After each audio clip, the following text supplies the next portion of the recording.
todas as dúvidas a respeito do balão gástrico, infragástrico, né? A gente pode falar aí de alguns termos, mas o mais interessante, a gente está abordando essa pauta no início do ano, porque é uma alternativa para as pessoas que precisam perder muito peso. Por isso, a gente convidou o gastrocirurgião e endoscopista, Dr. Thiago Souza. Bem-vindo, boa tarde, tudo bem?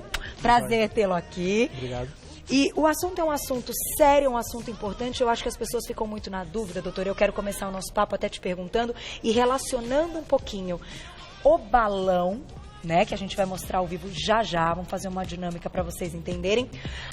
E a cirurgia do estômago, que é uma outra cirurgia, que inclusive a gente já falou aqui no programa, que são coisas diferentes, mas que eu, como paciente também, tenho a sensação que o objetivo é o mesmo. Como é que a gente pode relacionar um pouquinho essas duas cirurgias, até para o pessoal de casa entender do que a gente está falando?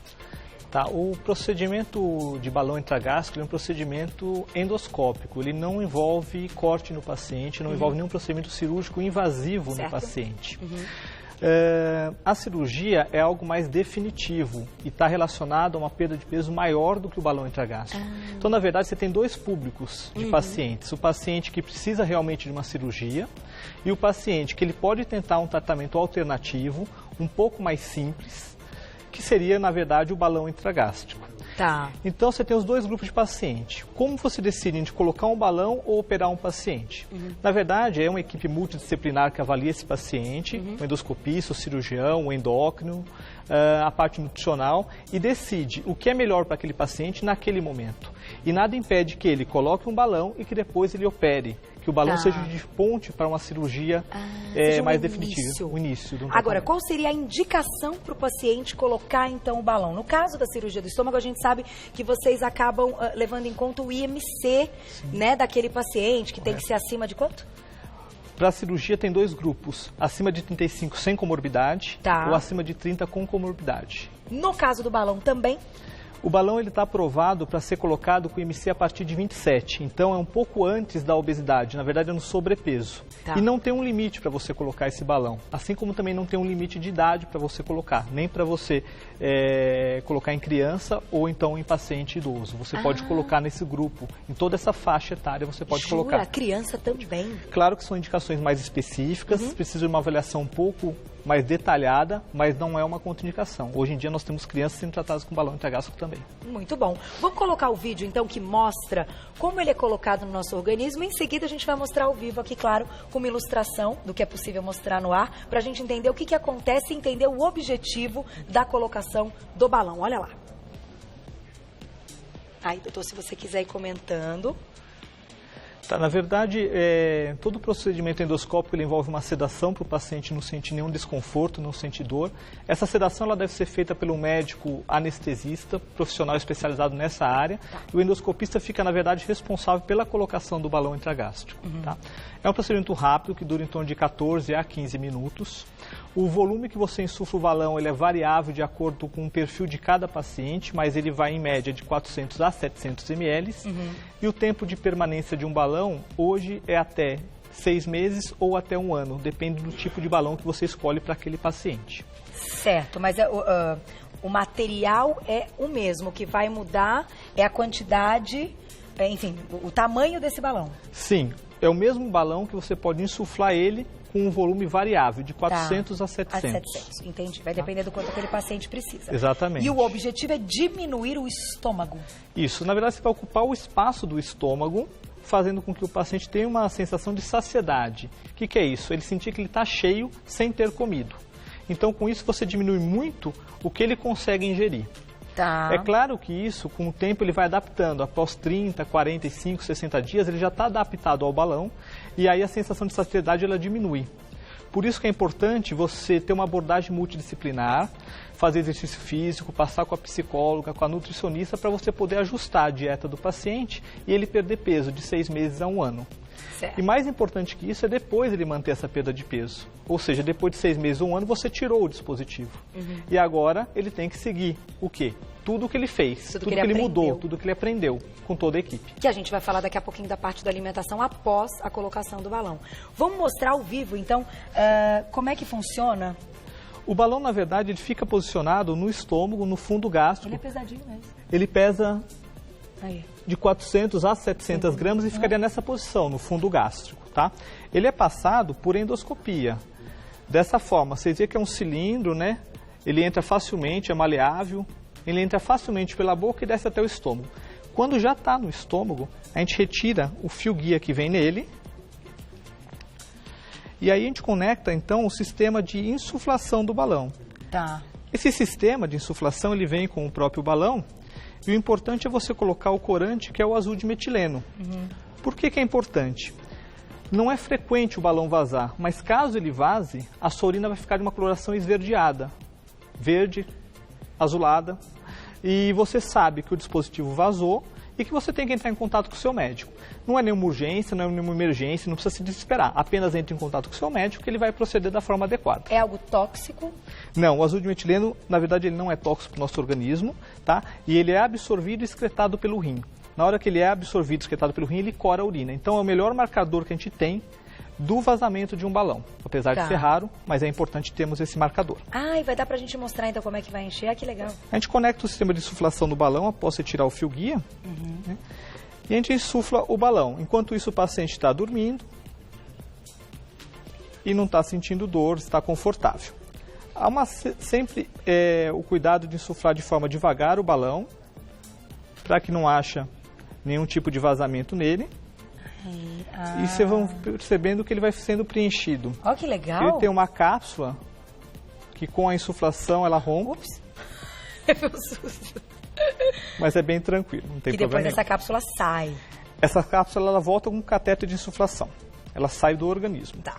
Mas mesmo que ela ficasse, não teria problema. É outro material inerte que é excretado, aí seria no caso junto com as fezes. Agora, doutor, olhando, né, e pensando, me veio uma coisa aqui na cabeça, se eu não sei se ocorre esse tipo de coisa no organismo que também pode favorecer o emagrecimento. O fato de ter algo ali no estômago que já tem um peso e etc., existe aquela mudança na liberação hormonal, naquele equilíbrio de fome e saciedade, grelina, enfim, esses hormônios que diminuem para a pessoa sentir menos fome? Sim, na verdade, qualquer dispositivo que esteja dentro do estômago ocupando espaço, ele vai estimular as paredes gástricas, os receptores da parede gástrica, que vai informar o hipotálamo, via liberação de hormônios, ou o sistema neural, informar que o estômago já está cheio, ou está parcialmente cheio. Isso é muito importante. Por quê? Porque faz com que o paciente não sinta fome e consiga tolerar pequenas ingestas fracionadas ao longo do seu dia. Entretanto, esse mecanismo de informação do cérebro, informação do hipotálamo, com o tempo ele vai diminuindo, porque o estômago vai se adaptando ao balão. Tá. Por isso que é importante o paciente ter disciplina, mudar realmente o comportamento, mudar a forma como ele se alimenta, o que ele se alimenta, os hábitos diários dele, mudar para exercício físico, porque ao longo do tempo nós já estamos acostumados a ter o balão, e aí, se a gente não mudar a nossa cabeça, nada vai adiantar e pode voltar tudo de novo. Eu vou deixar uma pergunta para você, que eu vou dar um recado, que na verdade é uma curiosidade, mas pode ser um mito ou verdade, que a gente tem mania de falar isso. É mito ou verdade, você já me conta, que se assim, a pessoa passa a comer muito, o estômago dela aumenta. Se ela diminui a quantidade de comida, é como se o estômago diminuísse. E aí, depois de acostumada, por exemplo, num ano, ela consegue comer menos porque aquele estômago até diminuiu. Então, ele enche mais rápido. Que a gente tem costume de falar isso, né? Por exemplo, quando é criança, né, doutora? A gente fala assim pra criança. Não, gente, que a criança pediu pra comer mais, mas não deixa o estômago aumentar, não. Tá comendo muito. E o estômago vai aumentar. Isso aí é um dito, na verdade? Não acontece nada disso? Na verdade, o estômago ele é um órgão muscular. Então, ele tem uma capacidade variável de se adaptar a quanto você consegue ingerir. Então. Mas ele regride ao tamanho inicial dele. Tá? Então, na verdade, seria um mito essa teoria. Você consegue comer muito ou comer pouco e ele se adapta a isso. Não tem essa. Ai, meu estômago até diminuiu porque agora eu como menos. Não tem essa. E nem aumentou se você comeu muito. Não. Ele só deu esticadinho e depois ele volta ao normal. Muito bom. Vamos então para a perguntinha do público e a gente vai falar já da alimentação. Olha lá, perguntinha na tela. Quem escreveu pra gente? Dai, adoro sua foto, lindona. Um beijo. Posso realizar atividades físicas intensas com o balão intragástrico? Linda pergunta. Pergunta excelente, que na verdade mostra exatamente o objetivo do tratamento, que é a mudança comportamental. Claro que pode e deve realizar exercício físico. Quando que você não deve? Só quando você estiver passando mal, nos primeiros dias, né? O procedimento ele é bem tranquilo, mas nos primeiros 1 a 5 dias você pode ter náusea, vômito e dor abdominal. É a fase de adaptação. Tá. Após esse período, está liberado qualquer tipo de exercício físico. Corrida, pedalada. Sim, tudo. a única relevância, saliência que a gente vai fazer é se tiver trauma direto. A gente não recomenda nada que possa ter trauma direto no abdômen. Por exemplo, uma luta com um adversário, a gente não recomenda. Mas, por exemplo, boxe com um saco, não teria problema nenhum. Você poderia praticar.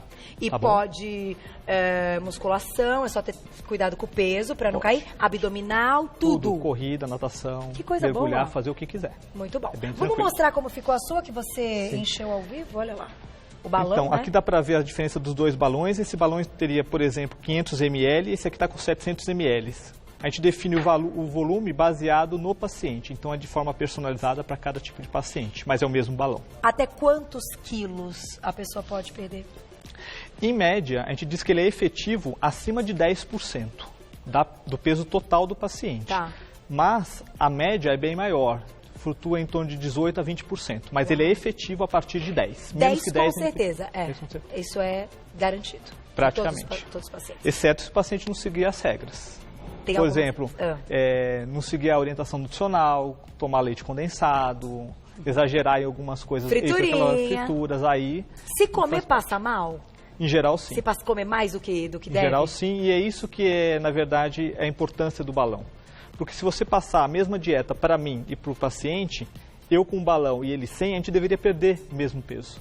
Só que não perde porque ele não consegue seguir isso, e eu consigo porque eu estou com o balão. Por isso que o balão é importante, porque ele Entendi. ocupa o espaço e faz com que eu siga as orientações dadas pela equipe. Perfeito. Perguntinha do público, mais uma, olha lá. Quem escreveu pra gente? Érica, obrigada. Estou com o IMC 31.25. Já posso realizar o procedimento? Planos de saúde cobrem balão intragástrico? Linda pergunta, acho de extrema importância a gente tocar nesse assunto. Avaliando o IMC, considerando só o IMC, teria indicação sim de colocação do balão intragástrico, não teria problema nenhum. Lembrar que ele está aprovado por IMC a partir de 27, que é sobrepeso. Tá. Então estaria na faixa que atenderia sim. É claro que precisa de uma avaliação global, ver se tem o perfil do paciente que vai aderir ao tratamento, se vai ter benefício com o tratamento, mas pelo IMC estaria aprovado sim. Em relação a planos de saúde, ainda não cobrem, tá? Isso ainda está em projeto de ser aprovado pela ANS, não cobre. Então, o procedimento ou ele é feito de forma particular ou em alguns programas de saúde pública do SUS. Sim, o SUS tem, né? É Tem que a gente alguns sabe que a demanda é maior do que o número de cirurgias que eles conseguem, Sim. de procedimentos, que Conseguem não é atender cirurgia, tudo. né? Falando isso corretamente, o número de procedimentos que eles conseguiriam realizar, né? Atender, Mas claro. tem no SUS, então. Sim. Não tem em planos de saúde, Ainda aprovado não. pelos planos. Vamos fazer o seguinte, vamos falar da parte de alimentação e depois a gente fecha com mais perguntinha do público. Você tem aqui alguns exemplos. Após a colocação do balão, quanto tempo o paciente fica no hospital e como é que segue aí essa alimentação? A gente fala que é um procedimento ambulatorial. O que quer dizer isso? O paciente chega, faz o procedimento e 1 a 2 horas depois ele vai embora para casa, se tudo tiver corrido bem, com segurança. Tá. Ele inicia uma dieta que ela é líquida por 21 dias ou até 21 dias. A dieta, é sempre importante dizer que ela é personalizada para cada paciente. Então a gente fala em média 21 dias de dieta líquida, mas pode ser um pouco menos ou precisar de ser um pouco mais. Tá. Essa dieta líquida ela deve ser feita por tudo que o paciente tolere e goste, que ele já gostava antes. Aí você faz uma adaptação para aquele momento e transforma em líquido. Tá. Então é importante tomar bastante água e sempre em pequenas quantidades. Por isso que a gente sempre orienta tomar em copinhos de café, porque assim o paciente consegue ele mesmo se controlar, ele mesmo administrar o que ele está ingerindo. Tá, não pode tomar um montão de uma vez. Não pode tomar um monte de uma vez, mas ele deve tomar pelo menos 2 a 3 litros de água por dia, para qualquer pessoa. Tá. Só que ele tem que tomar de forma fracionada. Tá. Então 100 a 120 ml por hora que ele deve tomar para conseguir esse objetivo de 2,5 a 3 litros por dia. É importante água de coco, iogurte, sucos de fruta sem açúcar, isotônicos é muito importante. Tá. E na fase inicial, muitas vezes a gente prescreve o paciente chupar picolé de fruta. porque ele é gelado e dá uma certa amortecida, dá um frescor maior no paciente. Então, isso também é importante. Você acompanhou a nossa primeira pauta hoje, que a gente colocou ali os legumes para sair em forma líquida. Também é uma possibilidade colocar os legumes em forma líquida? O pepino pode ser colocado, que dá quase meia garrafa. Nossa, que maravilha. Então, tudo isso é muito importante, porque ele transforma o sólido em líquido, que ele não pode ingerir o pastoso e o sólido nessa fase. Mastigar. Tá, ter digestão, vai. Ter digestão. Por exemplo, então chá pode, todos os chás podem. Todos os chás podem, isotônico de coco, qualquer fruta batida. O que transformar em líquido você pode ingerir. Papinha, aqui tem uma papinha. Ela tá numa forma meio pastosa, né? Sim, essa seria, na verdade, a transição para a segunda fase da dieta, que é a fase pastosa. Então, as papinhas, as sopas com alguns resíduos, com alguns pedaços. Então, essa seria a fase da segunda etapa da nutrição do paciente. Que ficaria por quanto tempo? A partir de 21 dias mais um mês. Então, até mais ou menos no final do segundo mês. Então, digamos que são 60 dias mais controlados. Sim. Após esse período, vida normal? Vida normal, sabendo que ele tem que ter uma restrição calórica de 800 a 1.200 calorias por dia. Ah, tem restrição calórica. Tem que ter. Tá. Não pode comer muito e de uma vez, porque se comer muito de uma vez vai passar mal. Mas a ideia do tratamento é que ele chegue no final do 6º mês comendo exatamente o que ele vai comer depois, já sem o balão. Tá. E bebida alcoólica? Bebida alcoólica, a gente não recomenda nada em excesso. Evitar as bebidas fermentadas, porque produz gás, distende mais o estômago, mas não é uma contraindicação. Não precisa falar para o paciente obrigatoriamente não beber, mas tem que beber de forma controlada, não pode beber para passar mal, porque aí complica. Também, mas assim, como uma pessoa beber saudável, socialmente, faz parte da vida da pessoa. Não tem problema, não vai causar nenhuma reação. Não agride o balão, não causa nenhum problema. Nós temos 2 minutos, vamos fechar com uma perguntinha? Voando, rapidez, olha lá. Fabi, beijo pra você. Quem tem gastrite nervosa pode usar o balão? Também excelente pergunta, o público tá afiadíssimo. A gastrite por si só ela não é uma contraindicação para a colocação do balão. Exceto se na classificação a gente classificar como uma gastrite intensa, a gente deve tratar o paciente antes e depois colocar o balão. O balão ele causa uma hipersecreção gástrica, um estímulo à secreção gástrica, por isso que a gente trata o paciente antes. Mas não é contraindicação, pode colocar o balão sim. Não tem problema nenhum? Não tem problema nenhum. Muito bom, hein? Olha, eu acho que é interessante a gente falar disso no início do ano, porque é quando realmente as pessoas pensam nas mudanças, nos projetos, nas metas. Então, o fato da perda de peso ser algo importante para uma qualidade de vida, para ter mais saúde, para você ver melhor. E lembrando, então isso não é uma cirurgia. Eu quis relacionar com a cirurgia do estômago, exatamente para a gente ter uma ideia que a cirurgia do estômago é uma cirurgia. O balão é um procedimento. Exatamente. E que também pode ajudar muito.